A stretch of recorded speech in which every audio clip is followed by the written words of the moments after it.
Today, we're going to once again talk to the famous pairing of shill bidding and PWCC. We're going to use some Steph Curry flawless cards as the clear-cut example, at least in my opinion, that shill bidding is occurring.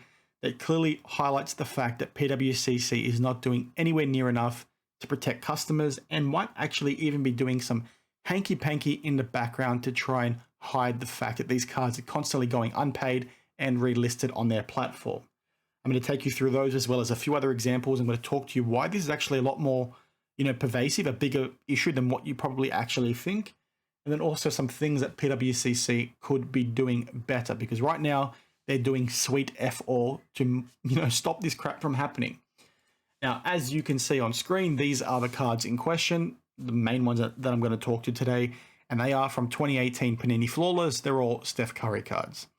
Now, these three cards sold in two of the weekly auctions in June of this year. As you can see here, the bottom two sold on the 5th of June auction. This one sold, the one ending on the 12th of June.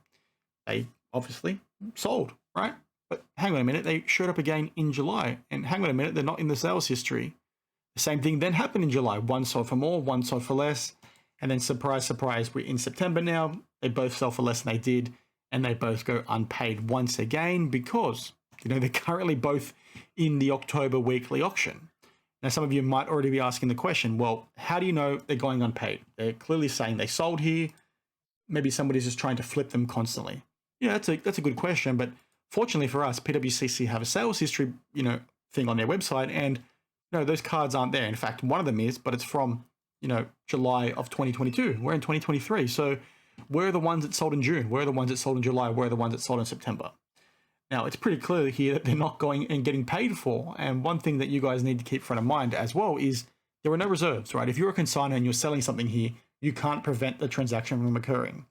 So then the big question is, well, if they've gone unpaid in June's auction, in July's auction, in September's auction, what are the chances that you're going to have three buyers in 3 separate months, 6 weeks between auctions, not actually paying for this stuff?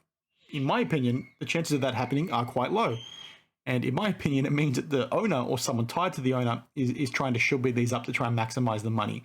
Or you've got somebody out there trying to price protect. I'll let you make up your own mind, but I think that is shill bidding. I'll talk to all of that in a second, a little bit more. Now, what's interesting here that I think PWCC is doing it's a little bit, sketchy when it comes to historical information is that if a card does not go paid for, it doesn't show up in this sales history, right? And in my opinion, it should, right? That's one of the improvements they need to make immediately, because prospective buyers need to know that these cards have shown up on their platform before. The reason why I think they're doing something sketchy is they'll do things like this, right? This is one of the cards in question that we showed you all the way back in June, right? Sold for 10.5 grand back in June. That transaction is nowhere to be found in the sales history. The only one you can actually see before the one here in September is from, October last year. But you can see here that it apparently got relisted again in September and sold for $9,000 with the buyer's premium, i.e. $1,500 less than what it did back in June. But what you'll notice down here is they'll say payment pending. And this is interesting because what seems to happen, right, because you need to be quick here with PWCC because they scrub this information very quickly, is that when this card goes ahead and gets relisted, this is removed. So these two cards that sold in September, right, the same day, right, the same day that this one sold for, right, the same auction, they're no longer there, right, and they're not showing up as paid for, clearly because they are relisted in October's auction. But because they got relisted, it disappeared from the sales history. This one is still there because it's not been relisted yet. And that's a little bit dodgy, in my opinion, from PWCC. Some of you guys will say, well, why is that dodgy, Daniel? Well, the reason why it's dodgy is because it clearly indicates they've got some kind of monitoring internally to know that when a card gets relisted, right? It gets relisted, it needs to be removed from the prior month's, unpaid list, right? So they've got something in there to monitor it.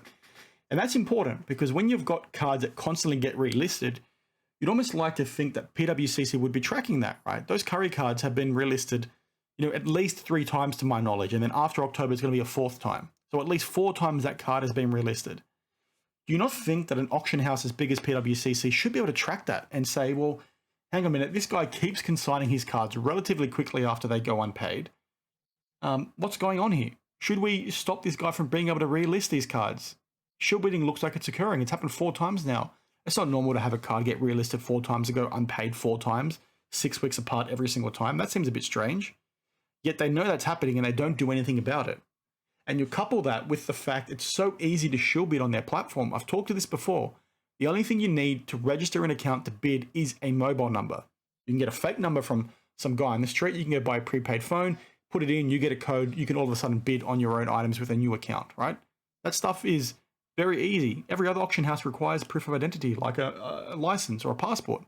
PWCC don't do that. So you've got, them being so loose with people being able to create accounts, and then they can track this stuff internally, know things get relisted, but then don't click onto the fact that, hang on a minute, this has been relisted 4 times, right? Why aren't they doing more there? And that's exactly where they should be doing more. They should be tracking that kind of crap a lot more closer than what they actually are. And at least use that as a trigger point to say, okay, these cards get relisted every month. Who are the bidders on these cards? What are their IPs? Does the IP match the person who can sign the cards when they've logged in to check their auction? Does that IP match? No, it doesn't. Okay, well, does the IP match every single month with the people bidding? Okay, yes, it does. Okay, let's ban those users. Right, what's going on? You need to do more for this sort of stuff. And even if the IP of the bidders that are bidding this sort of stuff up don't match the consignor's IP, right? I think you should maybe take those cards down from your website. It's pretty clear that they're either being shill bid, which is what I think is happening, or you've got people bidding on these cards to try and price protect, right? To try and make sure they don't sell for a certain amount. And yes, that's not the consignor's fault, but you as a platform need to protect the integrity of your service that you're giving us as customers. Because right now, if you're using things like market movers, if you're using things like 130 point, these are all showing up as legitimate transactions, when in reality, they're not legitimate transactions. So what the heck are you doing, PWCC? This is also not just relevant to the cards I showed you. I'll put a few others on screen right now. This is happening with other curry cards and across Immaculate and Flawless. This is also happening to Mahomes quite a lot as well. They seem to be the 2 most common, but this is happening so much more frequently than what you actually think. And like I said, it's really difficult to know because when you check the sales history on PWCC's website, they're gone. So you almost don't know which ones they are. You have to basically do a bit of a stop gap analysis and copy all the listings from PWCC's current auction and compare them to 130 point, which is quite time consuming. The only reason why these cards were noticeable is because they're quite nice looking cards, and then also a mate of mine is the one that's been tracking them. But this is happening a lot more than what you think, and it's again a huge red flag in a line through PWCC as a platform. Not only do they need to do more when it comes to creating accounts, you should have proof of identity before you can bid on PWCC's platform. The second, well, basically until that happens, you should constantly have in the back of your mind that every single sale on PWCC's platform is fake. It's shill bidded, it's corrupt, it's got no integrity. You cannot rely upon it. And that's disappointing for me because I've bought cards from PWCC's platform in the last 12 months. But I'm now at a point where I'm not going to use them again for that reason. I'm seeing a lot more. And yes, they've got a really shady history and all this stuff is nothing new. But nobody really knows this. And when you try and talk to people about the fact that this stuff's happening, they'll always say, well, what's the big deal? It's not happening. Give us the proof. I'm in a pretty big soccer Discord that somebody added me to, and I see this happen a lot when this sort of stuff gets called out. They say, well, it can't really be happening. Like, give us the proof. Where's the proof? Where's the proof? People are just really naive. They've got their head in the sand. It's a bit hard to find the proof as well when PWC scrub it, but like, guys, this is painfully obvious that it's happening, and PWCC don't seem to want to fix it, which is pretty, wild to me. I'm really keen to get your thoughts on this, whether you've seen anything else, but I don't know what else there is to say. Like, it's pretty clear-cut shill bidding in my opinion. Again, that's my opinion. You make up your own mind, all that sort of thing. But guys, like, come on. You get the same card listed multiple times for multiple players across multiple months, and they go unpaid, and they just happen to go unpaid every single time. Like, what are the odds of that? What are the fucking odds of that? And apologies for swearing, but this is so stupid. It is what it is. Thanks for watching. I'll see you guys in the next one. Cheers.